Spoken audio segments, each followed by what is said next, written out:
இந்த car brand பத்தி தெரியலனா நம்ம ரியலான கார் லவர்ஸே கிடையாது. அப்படி என்ன கார் பிராண்ட் தானே நீ கேக்குற? செவர்லெட்ரா? செவர்லெட் டவேராலாம் வரும்ல. செவர்லெட் டவேரா மட்டும் தான் நினைச்சிட்டு இருக்கியா நீ? செவர்லெட் டவேராவுக்கும் தாண்டி நிறைய காருக்கு ஃபேமஸ். கமரேரோஸ், கார்வெட்ஸ், இம்பாலாஸ், டாஹோஸ், நம்மள நிறைய பேரு செவர்லெட் டவேரா மட்டும் பார்த்துட்டு அந்த கார் ஒரு ஆவரேஜான கார் பிராண்ட் நினைச்சிருக்கோம். செவர்லெட் சாதாரண கார் பிராண்ட் கிடையாது.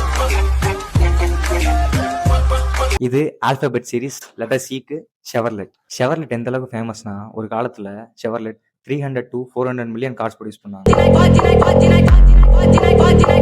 அந்த டைம்ல உலகத்துல ஓடின 3 கார்லனா எக்ஸாம்பிள் அதுல 2 கார் செவர்லெட். அதனாலேயே பசங்கள்லாம் பாசமா வச்ச பேர் அவனுக்கு ஷெவி. டவேரா வரதுக்கு முன்னாடி எல்லாரும் பெட்ரோல் இன்ஜின்ஸ்ல ஃபோக்கஸ் பண்ணிட்டு இருந்தாங்க. ஆனா டவேரா பக்காவான டீசல் இன்ஜின். அதனாலேயே டவேராக்கு ரீசேல் வேல்யூ ஜாஸ்தி. இந்தியாவில் வேணா எங்கால் ஃபேமஸ் இல்லாம இருக்கலாம். ஆனா யூஎஸ்ல போய் அவனை கேட்டுப்பாரு, அவனை பத்தி புராணமே பாடுவான்.